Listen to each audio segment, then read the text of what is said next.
Today I want to talk about a rather narcissistic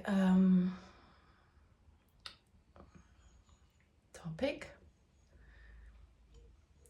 which is beauty standards and procedures that you can undertake to match with the current beauty standards, which are in every culture, every region, they differ somehow.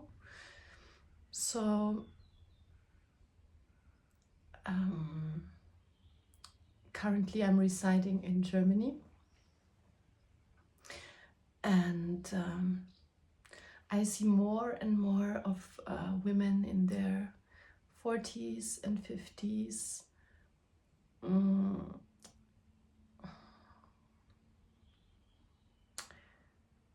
that somehow are portraying youth, but in a really masked and frozen way. And when I'm talking about the topic, I'm a little bit sad when I'm tuning into the feminine collective of our times. We got caught up in a really nasty and a really artificial framework of health, beauty, and vitality, longevity.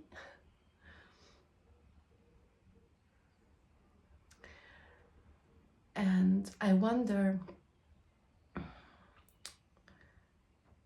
what will happen to get us back into balance. Because existence is always like going towards equilibrium, going towards balance. So maybe we can wake up earlier and don't have to suffer from some kind of outside thing, disaster, whatever, to wake us up and to make us feel what really matters. And I don't mean like this black and white thing of you should sacrifice your beauty and your standards when it comes to beauty for being the, martyr, is that, I don't know the English word, but you totally devote yourself to the system. I'm not talking about that. I'm not talking about one extreme or the other. I'm talking about like what would be a sane way to go about this. So getting little bit more focused. So a lot of women nowadays are using fillers, Botox, and all of this stuff to actually modulate their outside looks. Right now, how they look right now, how I am looking right now, is a match to what is going on in my whole system. And that is like displaying something.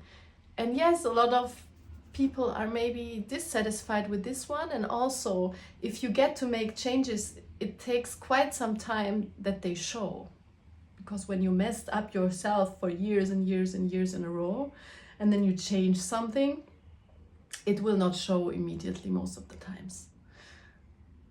So there's this dissatisfaction and this like you don't have patience, to wait until your system is actually like healing from the inside out.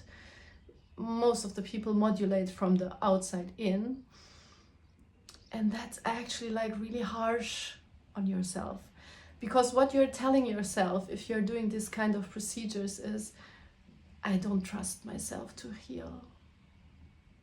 I don't trust myself to get back into vitality. I don't trust myself to be supported. I don't trust myself that life is running through my veins and is getting me healthy.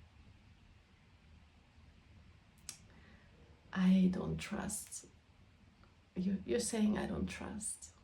Yes. And don't get me wrong, you have a lot of reasons to feel that way. Because when we get caught up in this false system, in this false framing of a system, when we get manipulated by all the messages that are coming in our system, yes, you really can't trust.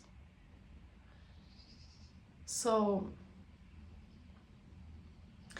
all of the communication of your face and your whole body, it's actually like just displaying what is going on. So if you really want to change your appearance,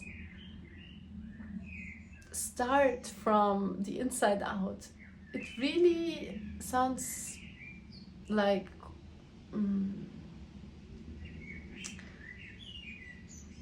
it's not that easy actually. You start from the inside out. And I totally understand if you help yourself and do something from the outside.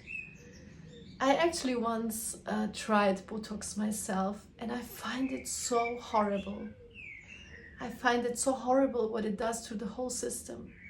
So I dove into this, and I really made an experience myself. I'm not talking woo-woo stuff here.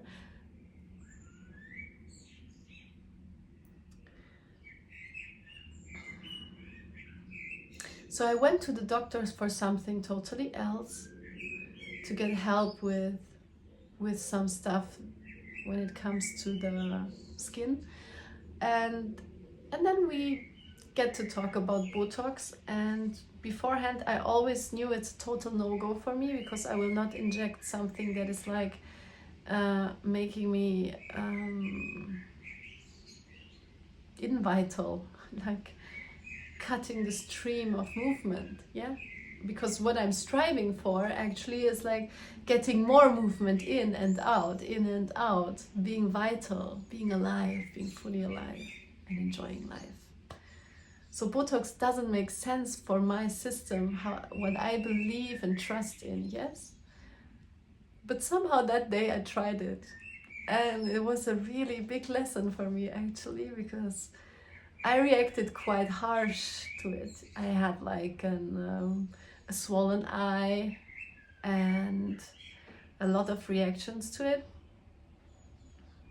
And I looked way worse than before. And it took like months to stabilize my system again. And I understand why women are doing it. Don't get me wrong. And most of them, they don't have these intense reactions. But I'm highly sensitive, so I could dive into what it's actually doing to your system.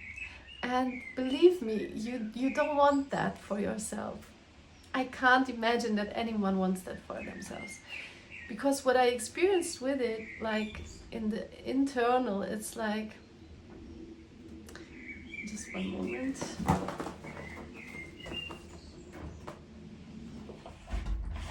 Before the door of the sauna is breaks. So what I experienced is actually, you are like in a cave if you use Botox. You set yourself in a cage. It's not a cave, it's a cage. So I'm telling you, if you are getting Botox, you put yourself in a cage, and you don't have the fucking keys. You are waiting for the keys. You're waiting and waiting for the keys. And you get desperate while you're waiting for the keys, and so does your muscular system. I can't imagine that it's another way. You can educate me if that's wrong. But there are so many emotions and nuances of emotions that your system isn't able anymore to display to the outside world. So it's so paradox and ridiculous, because what got you to that place is actually that you weren't true to yourself. because of conditioning, traumas, a lot of things that can happen in this life, yes? And these emotions get stuck into our muscular system, and our face is not just our face, it's connected with our muscles, like in the back and the neck area. And this whole system is connected, yes? And if I have wrinkles here and here and here, as you can see them, they are messengers. It's like a lot of things happened to me. And I did a lot of things. And they imprinted me. And I can go heal them. And you will see my face is like softening. My expression is softening. My eyes get more vital, more alive. But when I'm just like inserting something in myself, so I look the way that I am healed, that I am relaxed and healthy, balanced, what it will do is it's causing even more friction in your system. Because now you can't even display, because it's like a system that also gets you attention and help. So if there are things on your face, you will actually like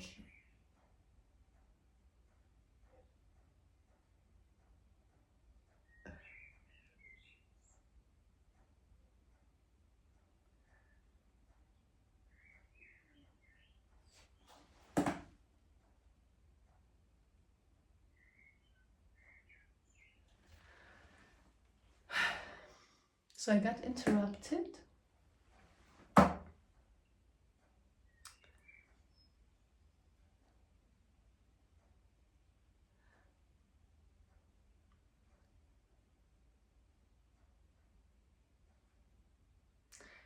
So maybe it's more important to talk about important stuff. My mother right now is in the hospital, and I feel really strangely about that. I'm kind of sad, but also I feel like angry and frustrated. I don't know, like it's a mixture of a lot of things. Apathy. So what actually like makes me feel this way is like she has to get her heart restarted. Like it's a second time now.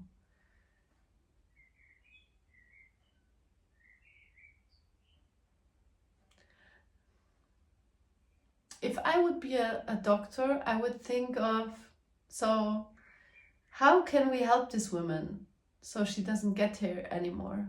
But what they actually do is they told her the first time, yeah, some people have that, some people not. So you come here, you get your heart restarted again, and then it goes into the good rhythm again. And if that happens again, you come back. That makes me kind of really angry, because why is your heart acting like that actually? Can you please give her some hints, ask the right questions so she gets to the bottom of it and she can heal herself? No, this system isn't about healing. It's not about healing. It's about creating patience, and you should wake the fuck up to this reality.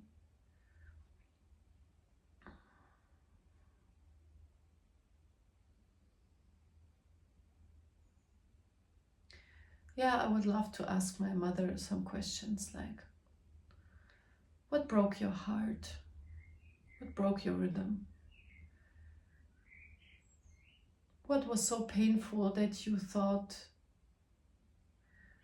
I don't want to continue with this one?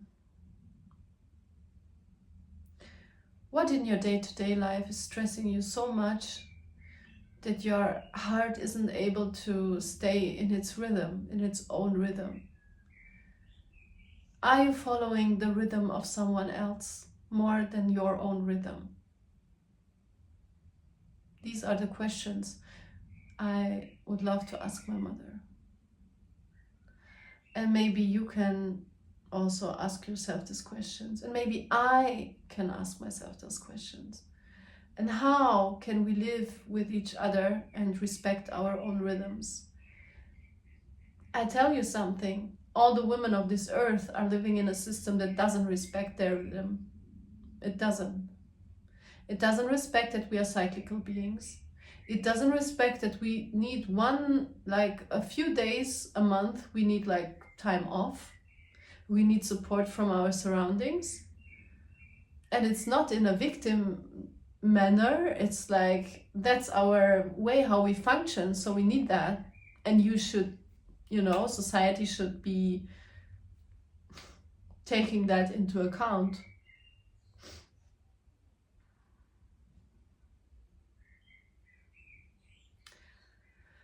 So yes, you got 16 minutes of diving into some topics. So I hope you get something out of this and that it's somehow of service to you.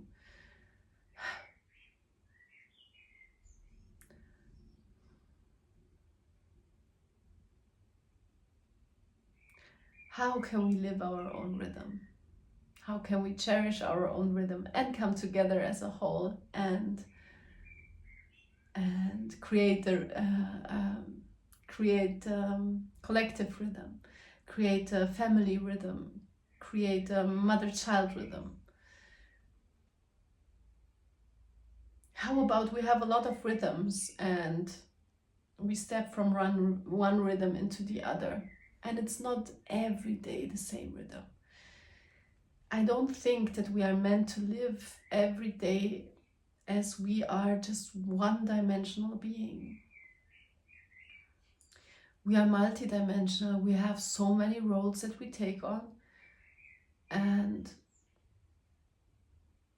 even Mother Earth doesn't have always the same rhythm. There are interruptions to rhythms. There are. So what is your rhythm right now, today? And maybe music helps, because sometimes help from the outside is good, actually. But make sure you don't inject something really stupid into your system. If it's fillers or Botox or opinions or